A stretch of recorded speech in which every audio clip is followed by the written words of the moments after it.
여러분 안녕하세요. 추석 연휴 잘 지내셨나 모르겠습니다. 코로나19 바이러스가 확산되기 때문에 고향 방문과 친지 방문을 자제해 달라는 그런 참 특별한 그런 추석을 맞이하는 2020년이었다 이런 생각이 듭니다.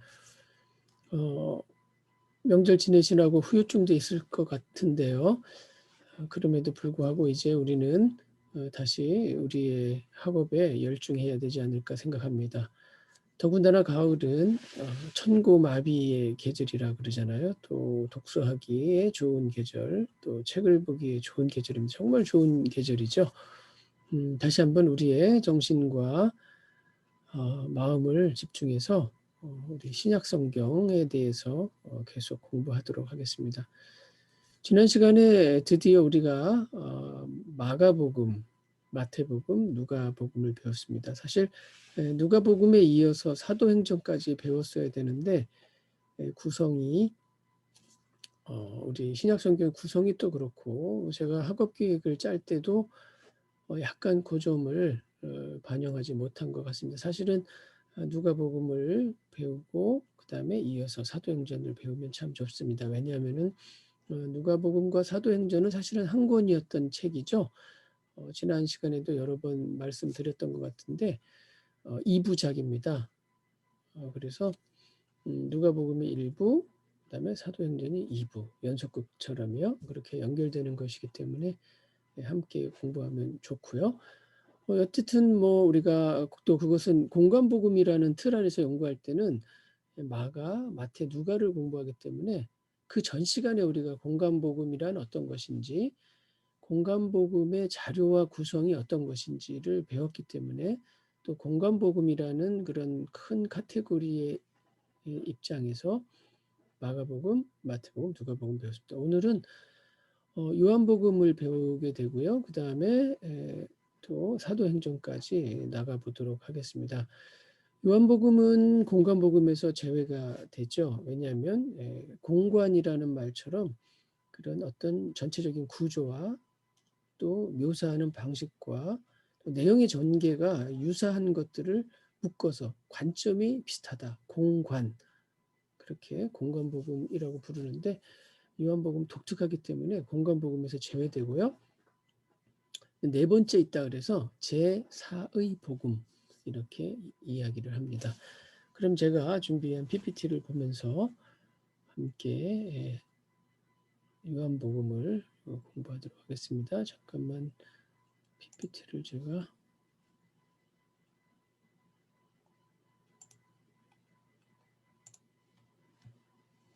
네 포인트도 꺼내는 게 좋죠.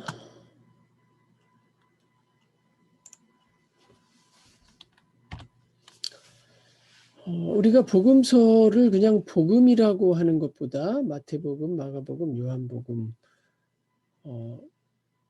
이야기라고 예수 이야기라고 할 때보다도 약간 편안한 마음으로 접근할 수가 있죠. 괜히 성경, 복음 하면은 좀 어렵게 느껴지고 좀 거리감이 있을 수 있지만 편하게 우리가 쓰는 용어, 이야기, 예수 이야기 이렇게 말하면 약간 좀 쉽게 접근하고 보다 더 연구하고 공부할 때 도움이 되지 않을까 해서 예수 이야기라고 이렇게 제목을 붙여봤고요. 전통적으로 이 네 번째 제사의 복음은 요한이 기록했다고 전해지기 때문에 요한이 전한 예수 이야기.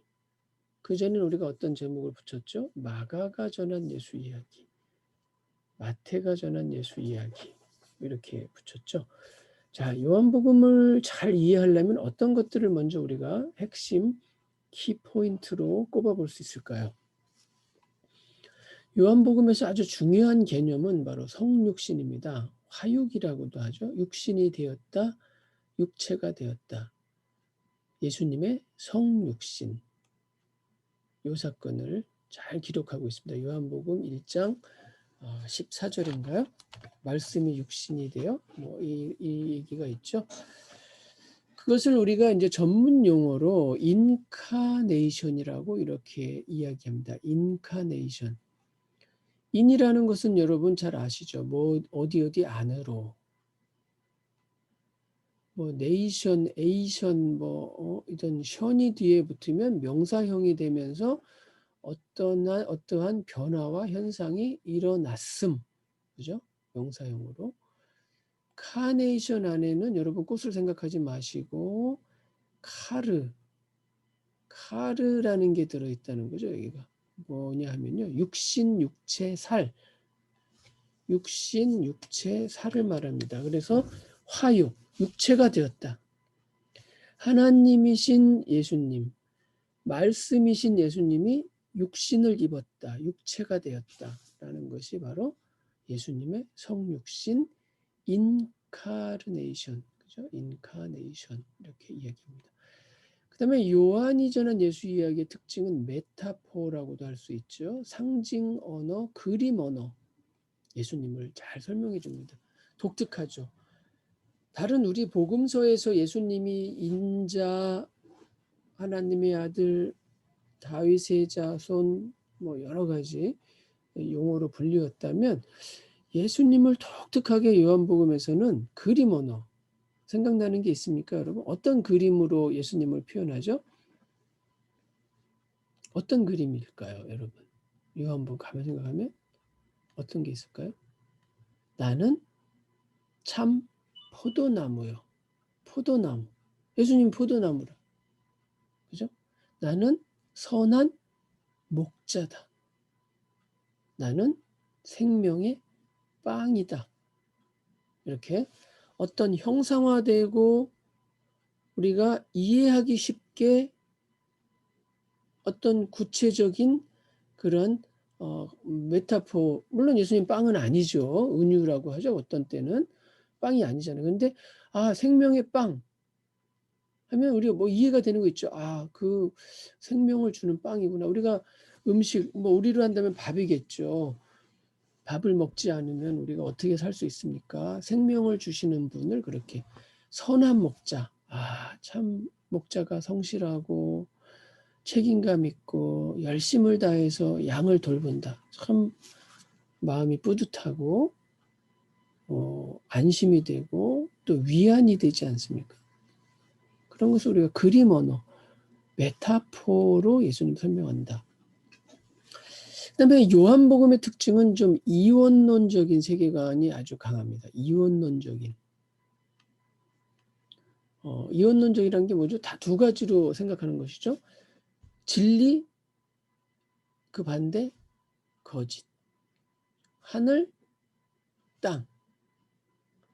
또 영혼, 육신, 빛, 어둠. 이런 이원론적인 세계관을 가진 대상들과 대화를 하려고 바로 그들이 쓰는 용어로 표현한 것이 아닌가, 이런 짐작이 가게 합니다. 그런 용어를 자주 쓰고 널리 소개한 집단이 영지주의라고 합니다. 여러분, 영지주의. 또 어떤 때는 영지, 신지라고도 합니다. 신지. 그 본래 용어로는 그노시스다. 지식이다. 영지도 바로 그런 얘기죠. 영적인 지식, 신지, 신적인 지식. 그런 신적인 아주 놀라운 지식을 가진 사람이 불교의 용어를 빌자면 해탈해서 영원한 존재와 결합해서 영생을 얻는다는 기독교 초기 이단입니다. 그것과 그 무리들과 그 이단들과 대결하는 듯한, 바울의 편지 보면 많이 나오죠. 우리 많이 듣던 것 중에 예수님이 육신을 입고 온 게 아니고 예수님을 우리가 헛개비를 보았다. 예수님이 실제로 육신을 입고 오신 건 아니고 예수님을 우리가 그런 어떤 형상만 본 것이다. 그림자를 보았다. 뭐 이런, 왜 이런 영지주의가 예수님을 육신으로 오지 않고 어떤 영과 혼으로 우리한테는 어떤 이미지와 비전으로 나타난 것으로 설명을 할까요? 여러분 혹시 답을 주실 수 있습니까?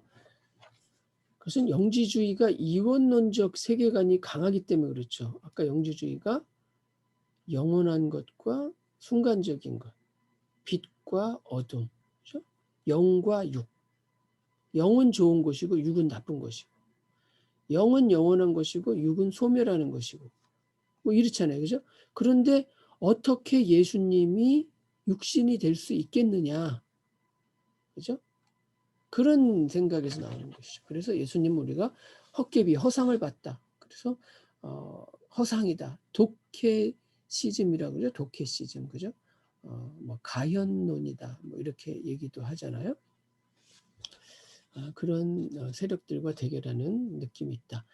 그 다음에 이미 이제 이 다른 복음서와 달리 구체적으로 나사렛 예수를 믿는 공동체, 나사렛 교단, 나사렛파에 대한 박해와 어려움이 닥치고 있다. 실질적으로 그 유대교에서 쫓아내는, 그죠? 뭐라고 합니까? 그것을 파문을 시키고, 네? 그런 그런 일들이 벌어지는 것이었다. 이렇게 되어 있고요.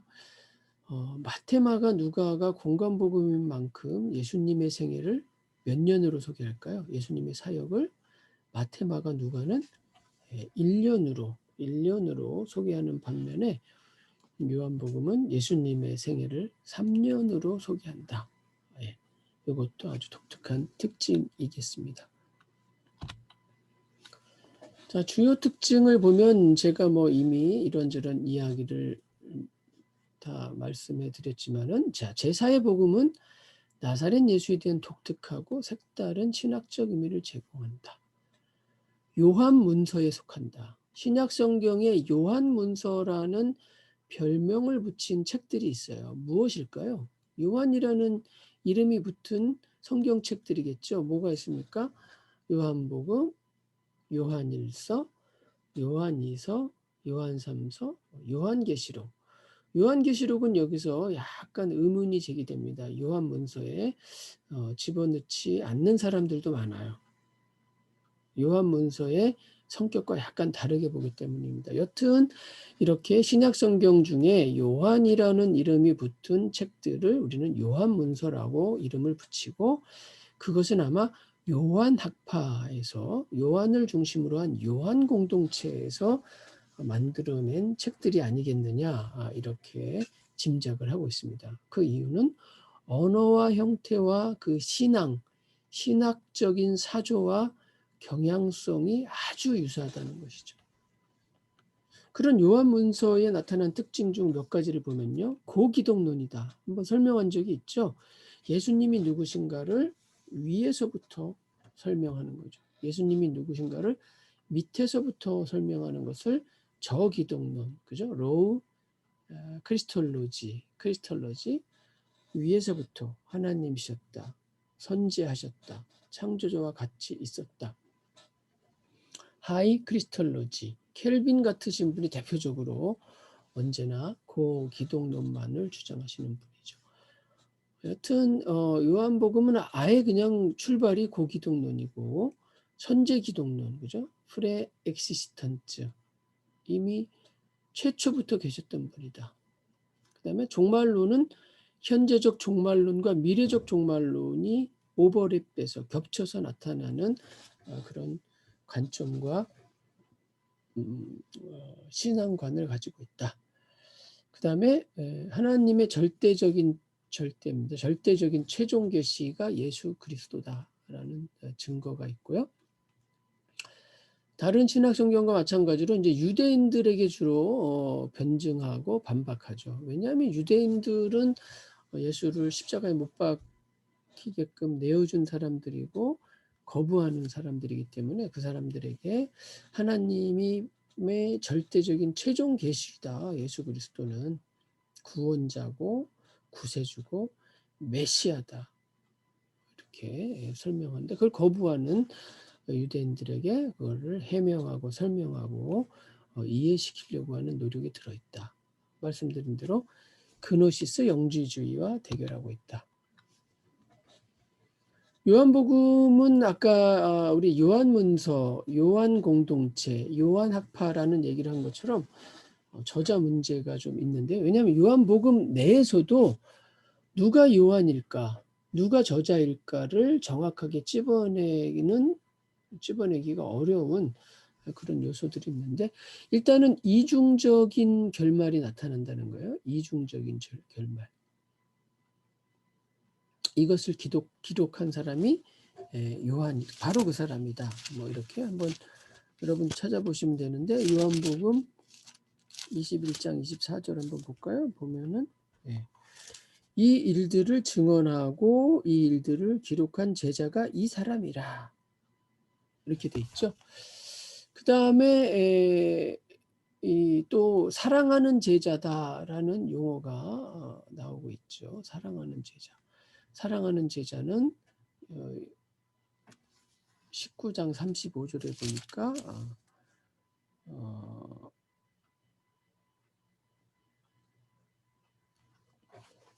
예수님의 죽음을 목격한 사람이다, 이렇게 나왔죠. 근데 그 사랑하는 제자, 애제자 이꼴 요한인지 그렇다 아니다로 많은 논쟁이 있기 때문에 요한복음의 저자를 특정하는 것이 쉽지 않다는 것이죠. 일단은 사랑하는 제자, 애제자에 대한 것들이 이렇게 있고요.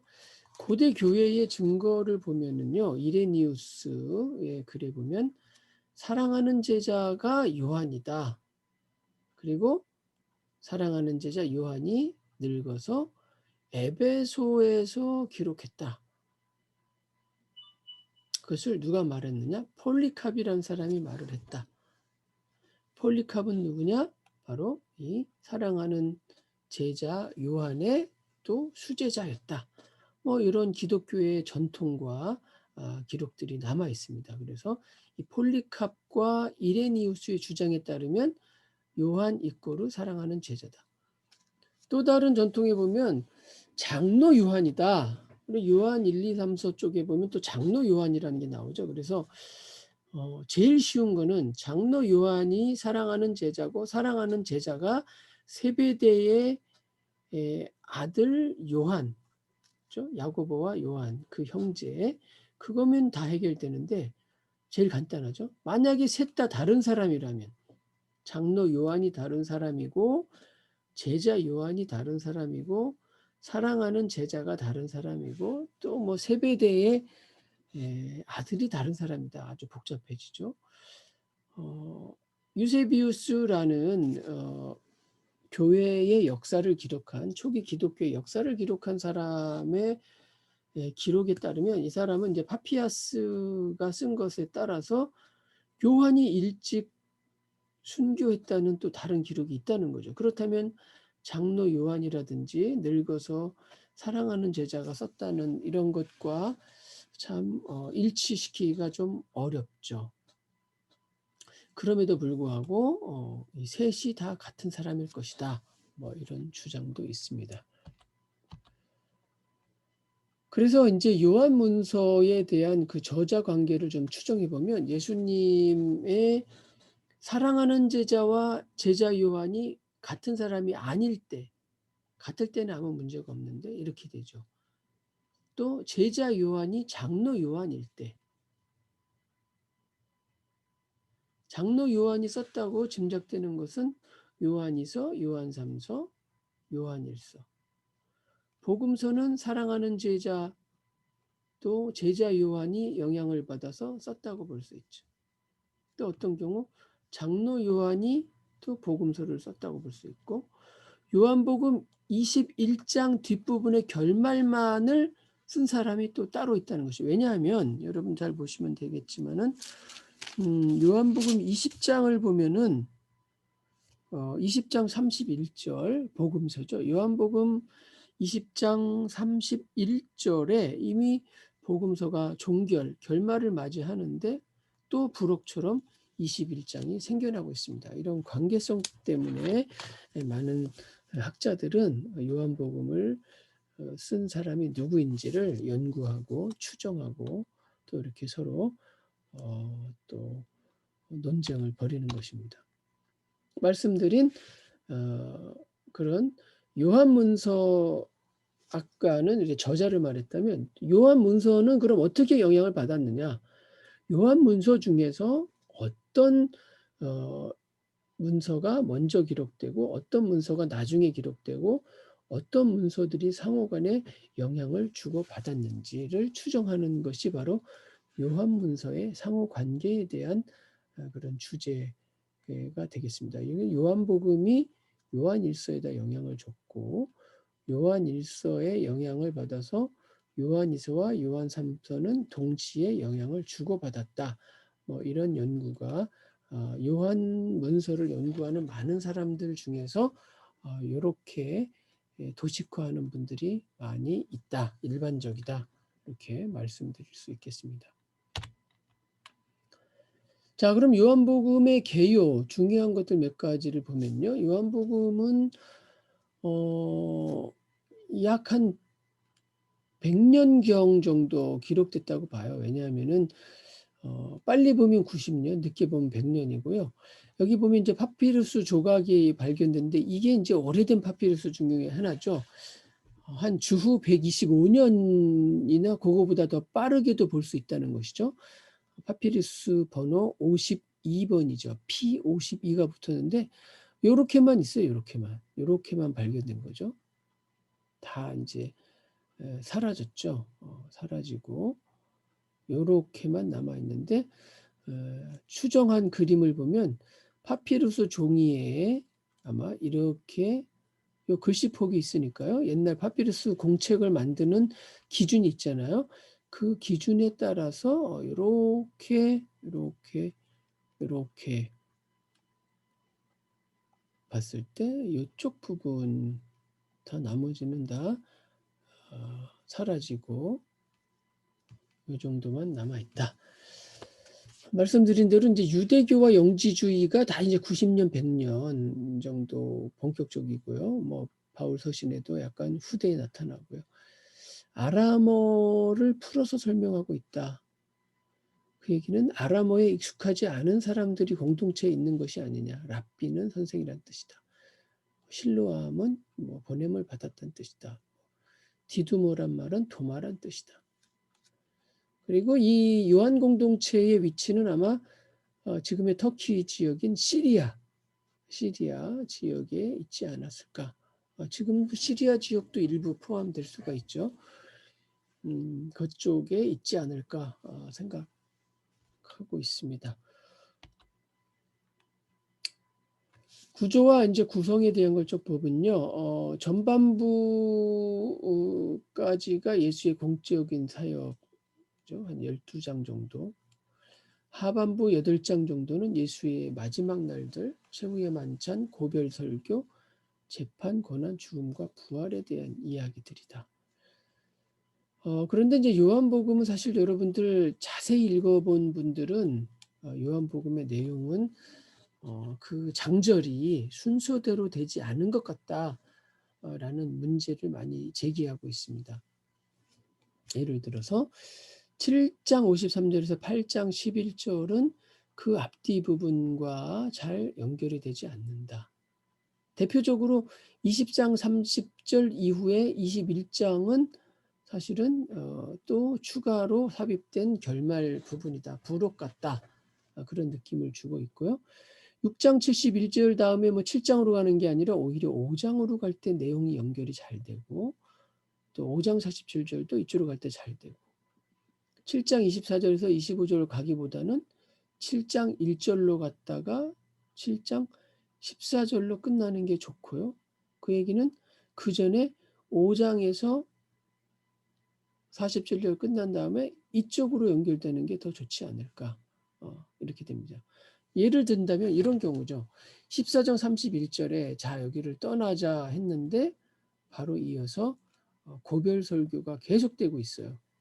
길이죠, 제법. 그래서 떠나자 하고 연결되는 건 떠나지 않고 설교를 계속하고 있으니까 6장 1절 가면 떠나서 다른 지역으로 이동하는 장면이 나옵니다. 그래서 이런 문제들이 있어요. 여러분들은 읽을 때 한번 정말 우리가 어떤 정신을 바짝 차리고 집중해서 읽는다면 내용들을 퍼즐 맞추듯이 요한복음은 특별히 이렇게 다른 퍼즐로 맞출 수도 있다. 이 얘기는 그래서 재밌는 이야기지만 그런 이야기가 있어요. 요한이 파피루스죠. 한 장에 낱장으로 요한복음을 써가지고 기쁜 나머지 이렇게 들고 가는데 갈릴리 바닷가를 지나가는데 갑자기 광풍이 불러갖고 이 요한복음 파피루스가 공중으로 막 날아갔다는 거죠. 그래가지고 요한이 이걸 하나씩 다시 주워 모았는데 순서가 뒤죽박죽 돼서 울면서 하나님께 기도했다는 거 아닙니까? 하나님, 제가 쓴 이 복음서, 제사의 복음서가 이렇게 순서가 뒤죽박죽이 됐고 어떡합니까? 이걸 이제 제가 정리를 하기가 다 무지 많았던 모양이죠. 막 이렇게 기도를 하고 있으니까 하나님의 음성이 들렸다는 거 아닙니까? 걱정 말아라. 후대에 불투만이라는 신학자가 나타나서 순서를 바로잡을 것이다. 뭐 이런 재미있는 이야기가 신학계에 떠돌고 있습니다. 자, 그럼 이제는 요한복음의 전체적인 구조와 또 세부적인 내용들을 한번 볼까요? 여러분들 요한복음 신학개론을 배울 때에 어떤 그 성경 각권에 들어가면 여러분 그 좀 각권을 한두 번씩, 두세 번씩 읽으면 참 좋겠습니다. 또 성경책 펴놓고 제 강의를 들어도 좋고요. 1장 1절부터 18절 앞부분 그 유명한 로고스 찬양시, 그죠? 태초에 말씀이 계시니라. 이 말씀이 하나님과 함께 계셨으니, 그죠? 빛이 어둠에 비치었다. 어둠이 빛이 비치니까 그걸 거부했다. 뭐 이런 쭉 어둠과 빛 이런 게 나오죠. 이런 로고스 찬양시입니다. 그래서 이제 앞에 말한 우리가 12장까지 내용이 예수님의 주 사역이라 그랬죠. 세상에 계시던 예수 제자들을 모으고요. 공적인 사역. 첫 번째 큰 기적은 다른 공관복음과 다르게 가나의 혼인잔치죠. 그다음에 성전 정화 사건. 이것만 봐도 공관복음하고 확 틀리죠. 마테마가 누가의 가나의 혼인잔치 안 나오죠. 니고데모와의 대화도 없죠. 성전 정화가 예루살렘 여행을 떠나는 마테마가 누가는 마지막 부분에서 예루살렘을 방문하는 성전 정화 사건이 일어나는데 초기에 나온다는 거죠. 2장에 벌써 나타나는 거죠. 사마리아 여인과의 대화, 뭐 여러 가지죠. 그 다음에 또 뭐 왕의 신한가요? 뭐 이런 가나에서 또 열병에 걸린 붙이고 유대인과의 논쟁, 오병이어의 기적 이런 것들은 이제 복음서 네 군데서 다 나타나는 거죠. 7장에서 11절까지도 유대인과의 논쟁, 초막절에서 예루살렘 성전을 방문 또 하죠. 두 번째 방문인데 5장 이후부터 이렇게 요한복음은 예루살렘을 적어도 3번 이상 방문하는 걸로 나와요. 마테마가 누가는 한 번 방문하죠. 그래서 예수님의 공생애를 마테마가 누가는 1년으로 잡고 있는 반면에 요한복음은 3년에서 3년 반까지도 잡고 있습니다. 그다음에 이제 11장 이후부터 마지막 6월절 적어도 세 번째 6월절 3년 이상의 공생을 했죠. 고난 베다니에서 향유 붓는 거 예루살렘 가시고 그다음에 이제 높여지신 예수님 제자들을 계시하고 최후의 만찬 세족식 뭐 이런 게 나타나죠. 그다음에 이제 특별한 거는 이제 고별 설교가 아주 긴 설교가 있죠. 또 대제사정적인 긴 기도문이 나오는 게 또 요한복음의 특징이라고 할 수 있겠습니다. 고난과 부활에 대한 얘기. 고별 설교에서는 여러분 뭐 대표적으로 아까도 잠깐 얘기했지만은 포도나무에 대한 얘기, 그 다음에 집을 예비하러 가시겠다는 거, 성령을 보혜사를 보내주겠다는 게 고별설교, 대제사장적 기도 이런 부분에서 나타나죠. 후기라고도 하고 부록이라고 할 수 있는 예수님의 부활 현현 장면이 또 바닷가에서 디베랴, 정확히는 또 바다가 아니죠. 갈릴리 호수, 디베랴 호수에서 나타나는 것을 우리가 볼 수가 있습니다. 요한복음과 요한서신, 요한문서에 대한 것들 아까 이야기를 좀 했고요. 요한복음을 공부할 때는 요한문서와의 그런 연관성들을 좀 잘 생각해 보셔야 된다. 이렇게 말씀드리고요. 고난과 순환 이야기는 공관복음서와 다른 부분도 있고 같은 부분도 있지만은 다른 부분이 있다. 대표적인 차이점은 안식일 전날 공관복음, 요한복음 공통이죠. 그런데 6월절의 날짜가 틀리죠. 6월절과 안식일이 요한복음에서는 겹쳐서 나타나는 걸로 그렇게 나타나는 반면에 안식일과 6월절이 공관복음에서는 겹쳐서 나타나지 않는다. 그런 차이가 왜 나타날까요? 그런 차이에 의해서 날짜가 예수님이 십자가에서 못 박혀서 돌아가신 날짜, 처형당하신 날짜가 틀린다는 거죠. 공관복음에서는 니산월 15일, 요한복음에서는 니산월 14일 하루 차이가 나는데요. 구체적으로는 안식일과 유월절이 겹치느냐 겹치지 않느냐 이렇게 볼 수 있는 것이죠.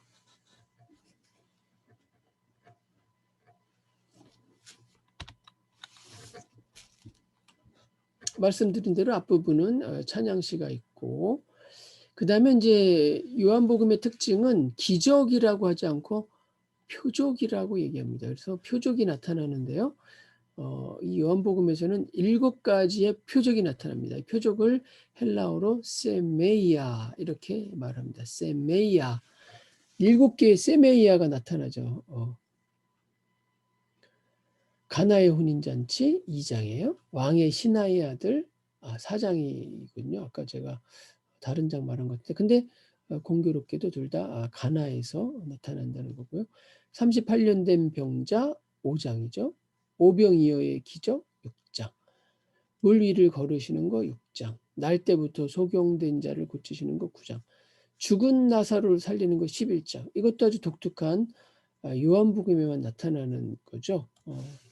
이렇게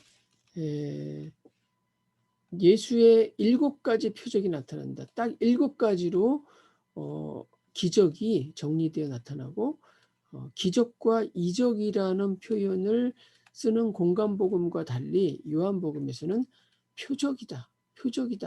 이렇게 용어를 쓰고 있다. 이런 것도 요한복음의 아주 독특한 특징이라고 할 수 있습니다. 그래야 그 다음에 이제 7가지 표적이 나타나는가 하면 아까 7가지의 그림 언어가 나타나요. 7이라는 숫자가 중요하죠. 아까 잠깐 서두에서 말씀드린 그림 언어 한번 볼까요? 헬라어로 나는 무엇이다 라는 걸 에고 에이미, 나는 무엇이다. 생명의 빵이다. 그죠? 에고 에이미, 나는 무엇이다. 에고 에이미 호 아르토스테스 조에스. 그죠? 아르토스가 빵입니다. 조에가 생명. 생명의 빵이다. 나는 세상의 빛이다. 나는 양의 문이다. 에고 에이미 튜라톤 프로바톤. 나는 선한 목자다. 에고 에이미 호 포이멘 호 칼로스. 그죠? 포이멘이 목자, 목회라는 말이 여기서 나오죠. 목자라는 말. 부활과 생명이다.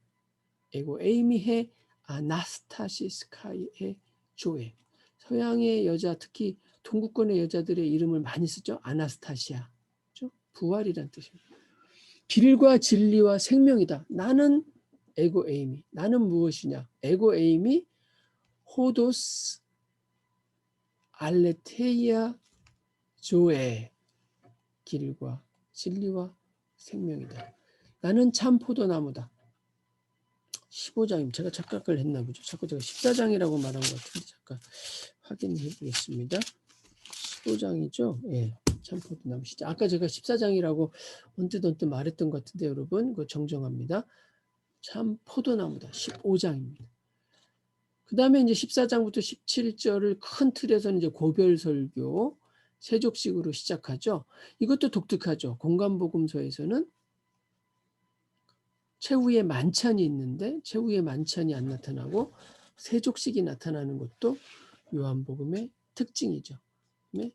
보혜사 성령, 파라클레토스, 나를 옆에서 변호해주고 카운셀링, 상담해주고 보혜사, 은혜를 지켜준다. 그죠? 은혜를 지켜주는 그런 성령을 보내준다. 이렇게 나타나 있습니다. 그래서 보혜사의 다른 이름은 위로자, 진리의 영, 성령, 진리의 영, 예수의 영 이런 뜻이 있고요. 아까 말씀드린 사랑하는 제자에 대한 독특한 언급들이 있습니다. 그래서 요한 공동체에서는 특별히 사랑하는 제자를 강조하고 있는데 이름을 밝히지 않아요. 그래서 아까 우리가 추정한 것처럼 사랑하는 제자 도대체 누구인가? 제일 좋은 경우는 요한일 때 우리가 제일 좋은 경우라고 할 수가 있습니다. 여러 번 반복합니다. 종결이 2번 나타난다. 부록과 같은 종결이죠. 그다음에 아까 말씀드린 대로 막 파문을 시키고 출교를 시키는 그죠? 회당에서 분리를 나사렛파 나사렛 예수를 추종하는 그런 사람들을 이제 유대교에서 회당에서 쫓아내는 일이 벌어지는 것이죠. 종말론은 미래적 종말론과 현재적 종말론이 동시에 나타나고 동시적이다. 지금 믿은 사람은 지금 천국에 있는 것이고 지금 믿지 않는 사람은 지금 천국에 있지 않다. 지금 믿은 사람은 지금 천국에 있고 종말에도 천국에 있고 지금 믿지 않는 사람은 지금도 천국에 있지 않고 종말에도 천국에 있지 않는다. 현재적 종말론과 미래적 종말론은 따로 떨어져 있는 게 아니라 동전의 양면같이 함께 붙어 있다. 이런 것이 강조되는 것이 요한복음의 종말론입니다. 그 다음에 이제 계속 얘기했지만 하나님이 파송했고 성령이 파송되고 제자를 파송하고 파송이 강조되고요. 그 다음에 예수님은 창세전에 이미 말씀으로 하나님과 같이 계셨다. 하나님과 일치한다. 이런 기독론이 특징입니다. 자, 이제 누가가 전한 교회 이야기 제가 잠깐 좀 시간을 봐야 될 텐데 얼마나 했는지 모르겠습니다. 시간이 너무 많이 가면 안 될 텐데요. 자, 이제 누가가 전한 교회 이야기. 아까 누가가 전한 예수 이야기가 1부, 누가가 전한 교회 이야기가 2부가 되겠습니다. 그래서 누가가 전한 교회 이야기를 잘 이해하기 위한 것, 기독교의 세계 선교, 역사적 관점이 첨가되어 있고 초대교회 역사를 베드로와 바울의 활동으로 구성했죠. 일부는 사도행전 안에서도 교회 이야기 안에서도 앞부분은 베드로가 주인공, 뒷부분은 바울이 주인공. 성령의 역사와 복음 전파, 예루살렘과 온 유대와 사마리아 땅끝 로마까지 이 복음이 전파되는 지리적 구성에 따라서 사도행전이 전개되고 있다. 그 내용을 그렇게 이해하면 우리가 쉽게 파악할 수 있다고 볼 수 있습니다. 그다음에 누가복음의 2부다. 누가복음의 2부다. 1부는 예수 이야기, 2부는 교회 이야기. 지난 시간에도 했지만 다시 한번 정리하면 이 구도는 너무나 중요합니다. 누가복음은 예루살렘에서 변방에 있다가 예루살렘, 유다의 중심, 팔레스틴의 중심. 사도행전은 바로 그 유다의 중심, 팔레스틴의 중심에서 시작해서 이제 어디죠? 이스라엘의 중심에서 세계의 중심이면서 세계의 끝이라고 지칭되는 로마로 복음이 전파되는 예루살렘에서 시작된 예수의 복음, 예수 이야기가 세계의 심장부 로마로 이어진다는 구조를 잘 살펴보셔야 하겠습니다. 내용적 구조에 의한 사도행전의 이해를 좀 보면요. 구조를 이해할 때 이 구조를 어떻게 나누고 어떻게 파악할 때 사도행전이 어떤 내용이 있는가를 더 잘 이해할 수 있다는 것입니다. 말씀드린 대로 주요 인물의 활동에 의해서 구조를 나누어 보면 사도행전의 내용을 어떻게 이해할 수 있는가. 1장에서 12장까지 베드로와 교회 이야기, 초기 기독교 이야기, 유대파 그리스도인의 중심이죠. 13장부터 28장은 바울과 교회, 바울과 초기 기독교, 헬라파 그리스도인, 헬라파 이방인 출신 그리스도인의 내용이 주된 내용이죠. 이방인들이 이제 예수를 믿게 된다는. 여기는 유대인들에게 복음이 전파되고 유대 지역의 활동이 주로 전개되는 거죠. 물론 이제 사마리아에 대한 이야기도 좀 나오지만요. 그다음에 아까도 말씀드린 지리적 배경에 의한 구조를 보면요. 이것은 사도행전 1장 8절에 어떤 그런 프로그램적인 그런 전개 방식이라고 할 수 있습니다. 사도행전 1장 8절을 보면요. 성령이 너희에게 임하시면 너희가 권능을 받고 예루살렘과 온 유대와 사마리아와 땅 끝까지 이르러 내 증인이 되리라. 이렇게 되어 있잖아요. 바로 이게 사도행전을 구성하는 그 핵심적인 내용이다 이거죠. 정말 이 내용에 따라서 지리적으로 구성할 수 있다는 것입니다. 1장에서 7장까지 예루살렘 원 공동체의 이야기, 예루살렘 원교회, 예루살렘 모교회, 예루살렘 어머니 교회에서 있었던 여러 가지 일들이죠. 8장부터 12장까지는 유대와 사마리아 선교 이야기, 13장부터 28장까지는 세계 선교, 땅끝까지 간다는 것이죠. 즉 로마까지 복음이 전파되는 이야기. 그렇지만 로마에 도착했다고 해서 복음 전파가 끝이 나는 게 아니죠.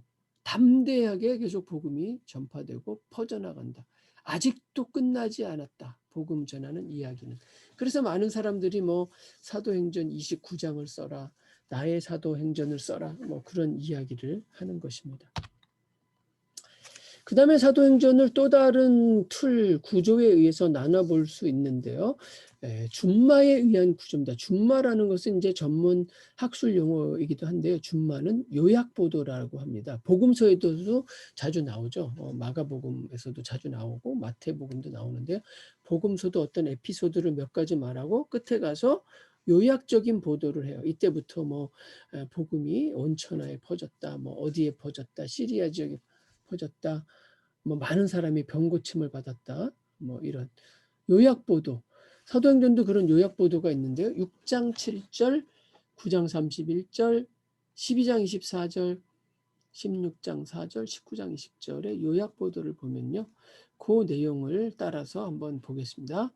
6장 7절까지의 요약 보도는 예루살렘의 원교회 이야기, 교회가 확장되는 이야기, 여러 반대에 부딪히는 이야기, 또 교회의 분열 이야기, 유대파 그리스도인 중심의 이야기들이 바로 6장 7절까지. 9장 31절까지는 헬라파 그리스도인의 선교, 스테판의 순교, 바울의 회심 이야기. 헬라파 그리스도인의 회당이 아마 예루살렘에도 있었던 것 같아요. 바울도 헬라파 출신이죠. 디아스포라 출신이고, 스테판도 헬라파 출신이고. 그 다음에 이제 12장 34절까지는 이방 선교, 고넬료의 회심이 아주 독특하죠. 베드로에 의한. 그 다음에 안디옥 교회의 선교. 16장 5절까지는 바울의 소아시아 전도, 그 다음에 유럽 전도, 예루살렘 공의회가 있죠. 15장에서 본격적인 이방 선교. 19장 20절까지의 요약 보도에는 유대인의 배척들이 있죠. 유대인 회당에 가서 유대인들이 배척하고 유대인들이 방해하고 회방하고 핍박하고 또 몰래 탈출하기도 하고요. 갇혀 있다가 이방인들은 복음을 받아들입니다. 그래서 이 뒷부분은 이방인의 전도 이야기죠. 이방인들이 구원을 얻는, 아까 이 고넬료의 회심을 첫 번째 이방인의 회심으로 본다면 그 뒤에 지속적으로 많은 이방인들의 회심과 복음을 받아들이는 사건, 그 다음에 이제 바울의 재판이 드문드문 있죠. 바울의 재판이 있고, 이 바울의 재판은 결국 바울이 항소를 하면서, 그렇죠? 항소를 하면서 로마에 가서 재판을 받게 되는 일이 바울이 로마에 가게 되는 어떤 모티브가 되는 그런 이야기라고 할 수 있습니다. 사도행전의 세부 구조와 내용들 한번 보면요. 앞부분은 누가복음과 똑같이 프롤로그가 있죠. 테오빌로에게 이걸 전하죠. 앞부분을 예수 이야기를 했다면 이제는 교회 이야기를 하겠다. 그리고 그 전개 방식은 지리적 전개 방식에 따라서 예루살렘과 온 유대와 사마리아와 땅끝까지 복음이 전파되는 것을 내가 한번 너에게 쭉 기록해서 알려주겠다. 그래서 앞부분은 여러 번 이야기한 것처럼 복음이 예루살렘에 퍼지는 거죠. 오순절의 전도설교, 그 전에 물론 마가의 다락방과 성령 강림 사건이 있겠죠. 베드로의 여러 성전 지도자들 앞에서 변증설교, 스테판의 설교와 스테판의 순교, 빌립에 의한 사마리아의 전도, 사울이 회심하게 되고요. 베드로가 전도 설교를 하고 드디어 이방인이 복음을 받아들이는 그런 사건이 일어납니다. 안디옥이 드디어 이제 이방 선교의 전초 기지가 되죠. 2명의 선교사 파송이 됩니다. 누구죠? 바울과 바나바죠. 그래서 이때부터 이 안디옥에서 첫 번째 그리스도인, 그리스도의 제자, 예수의 제자라는 사람, 그런 사람들을 우리는 다른 사람들이 그리스도인이라고 불렀다. 자, 아까 우리가 2명의 주인공에 의해서 사도행전이 전개된다는 얘기를 했죠. 12장 17절에 보면 드디어 베드로가 퇴장을 하고 1장부터 12장의 중심 인물이 베드로였다면 이젠 베드로가 나타나지 않고 그 바톤이 바울에게 연결돼서 이제는 바울의 과감하고 역동적인 전도와 선교, 바로 바울의 1차 전도 여행, 소아시아와 그리스 전도, 바울의 2차 전도 여행, 빌립보와 데살로니가, 고린도 등 유럽 전도, 바울의 3차 전도 여행, 에베소에 체류하면서 다시 한번 소아시아 지역과 유럽 지역, 그리스 지역을 전도하는 바울 이야기, 그리고 마침내 복음이 로마에 도달하는, 바울의 로마에 갈 때 그 전에 세부적인 내용을 보면 고별 설교, 예루살렘에서 체포되고 그다음에 3번의 변호, 로마로 이동되는, 그렇게 사도행전의 세부적인 내용을 볼 수가 있습니다. 자, 그러면 이제 그 지리적으로 한번 지도를 통해서 한번 볼까요? 아까 말씀드린 대로 여기가 안디옥입니다. 안디옥이 바로 복음의 전초기지죠. 밑으로 내려가시면 다마스커스, 다메섹, 바울의 회심 장소, 그 다음에 여기가 예루살렘. 그래서 복음이 예루살렘에서 사마리아로 해서 쭉 이쪽이 소아시아 지역이라고 그러죠. 소아시아 지역, 그 다음에 그리스 지역, 유럽 지역. 이쪽이 로마인데 끝부분밖에 안 나왔죠. 바울의 전도 여행은 1차 전도 여행이 13장부터 14장에 걸쳐서 나오는데요. 안디옥을 출발해서 살라미스, 바보섬 이렇게 해서 소아시아, 여기도 안디옥이라는 지명이 있는데요. 이 지역이 비투니아라 그래서 비투니아의 안디옥이래요. 루스드라, 뭐 이고니온, 더베 뭐 이렇게 되죠. 여기가 요한계시록에서 여러분 보면 많이 나오는 소아시아 7교회, 골로새, 그렇죠? 여기 다 있습니다. 뭐 서머나 다 있어요. 버가모. 여기 있는 것이 비투니아. 그런데 이제 소아시아의 주로 어떤 도시입니까? 내륙 지역이 아니라 1차 전도 여행은 소아시아의 해안 도시. 다소도 있네요. 타르수스. 바울의 고향이죠. 다소의 시민권을 갖고도 있죠. 그다음에 이제 또 에베소는 이쪽에 있고요. 2차 전도의 핵심 지역이죠. 지중해 세계라고 하는데 신약 성경이 전개되는 곳이 이 지중해 지역이죠. 복음서는 이쪽 지역에서 전개되고 사도행전은 이렇게 총망라하는 전도와 선교 활동. 2차 전도행 볼까요? 좀 복잡하고 아주 길죠. 2차 전도행 보면 예루살렘을 출발해서 안디옥에서 다소, 더베, 루스드라, 이고니온, 안디옥, 돌로라움, 드로아, 그죠? 드로아까지 갔다가 어떻게 됩니까? 여기서 다시 소아시아 지역으로 백하는 것이 아니라 그 유명한 바울의 환상이 나오죠. 유럽 사람이, 그죠? 유럽 사람이 내게로 와서 우리를 도우라라는 환상을 보고 여기 건너가는 거죠. 여기 건너가면 유럽이죠. 그래서 이 전도는 이제 유럽 전도 여행으로 바뀌어서 빌립보, 데살로니가, 베레아, 아텐, 고린도, 그다음에 배를 타고 에베소로 건너가서 다시 배를 타고 카에사라, 또 예루살렘에 와서 전도 보고를 하는 뭐 이런 사건이죠. 여러분 이걸 한번 보십시오. 지금부터 2000년 전에 이런 이 엄청난 거리를 여행한다는 거 대단합니다, 여러분. 요즘도 여러분 이거 걸어서 아니면 그 구간 배 타고 뭐 말이나 소를 타고 이 여행 여러분 이거 병나지 않을까요? 몸살 날 것 같아요. 더군다나 2000년 전 생각해 보십시오. 2000년 전의 고대인들은요. 우리나라를 비교해서도 마찬가지지만은 2000년 전에 우리나라로 치면 뭐 한 신라 시대 정도 될까요? 사만 시대까지 갈까요? 그 당시의 사람은 자기가 태어난 지역에서 거기서 다 뼈를 묻습니다. 그 동네에서 살다가 죽죠. 어디 돌아다니지 않습니다. 대부분이 그 지역에 살다가 요즘도 뭐 도시보다 시골이나 농촌 사시는 분은 거기만 사시다가 돌아가시는 분이 요즘도 많잖아요. 2000년 전 생각해보세요. 대부분의 사람이 뭐 전쟁이나 뭐 노예로 팔려가거나 특별한 상인이 아닌 다음에는 자기가 태어난 곳 살다가 죽습니다. 그런데 이 복음 전도의 사명을 받고서 이 온 아시아와 팔레스틴과 유럽을 돌아다니는 한번 바울을 상상해 보십시오. 정말 대단합니다.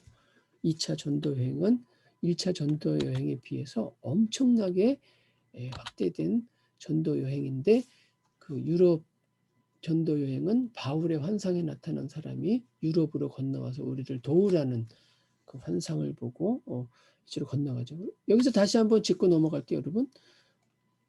여기가 아시아입니다, 여러분. 네? 이 지역이 이쪽이 아시아, 이게 무엇이야? 뭐 전라도 말로 하면 무엇이요? 무엇이요? 뭐 이런 말 하죠. 이 지역이 무시야. 이 지역이 아시아. 우리 구별하려고 그냥 소아시아라고 부르는 거예요. 당시 사람들이 아시아라고 부르면 이 지역이에요. 그런데 아직까지도 그런 얘기한다면 너무나 엉뚱하고 모르는 거죠. 아시아의 복음을 뭐 일본이나 중국이나 한국으로 복음이 이렇게 동진했어야 되는데 복음이 서진했다. 뭐 이런 얘기 하시는 분 있는데 꿈을 깨셔야 됩니다. 여기가 아시아죠.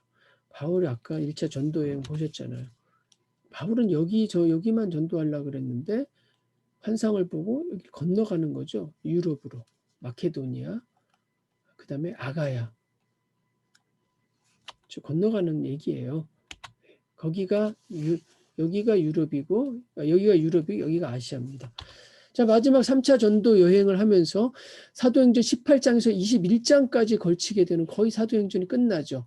안디옥에서 거점이죠. 전도의 거점 출발을 해가지고 소아시아 지역을 한번 둘러서 유럽을 한 바퀴 돌고 다시 거꾸로 유럽을 올라가서 다시 배를 타고 1차 전도 여행 때 코스로 돌아오는 가이사랴로 돌아오는 두로와 시도는 유명한 항구 도시죠. 예루살렘.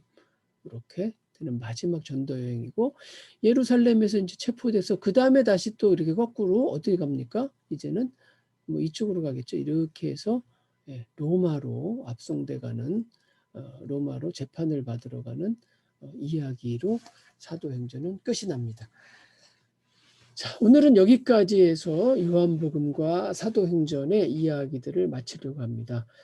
다음 시간에는 본격적으로 바울을 다루겠죠. 바울을 다루고 바울의 편지, 바울의 서신들 로마서부터 다루겠습니다. 여러분 아까 말씀드린 대로 사도행전도 한두 번씩 읽어보시고 요한복음 읽어보시고 신약계론 공부하실 때에 화면을 참 전환하겠습니다. 예.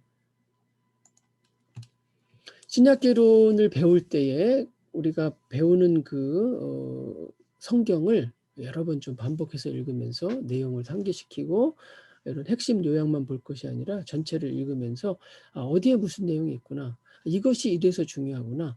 그런 것들을 잘 예습하고 복습하는 여러분 되기 바랍니다. 다음 시간에 로마서부터 바울서신 들어갑니다. 여러분들 로마서 읽으시면서 예습하면 참 좋겠습니다. 자, 그럼 이것으로 오늘 강의를 모두 마치겠습니다. 끝까지 경청해 주신 여러분 감사드립니다.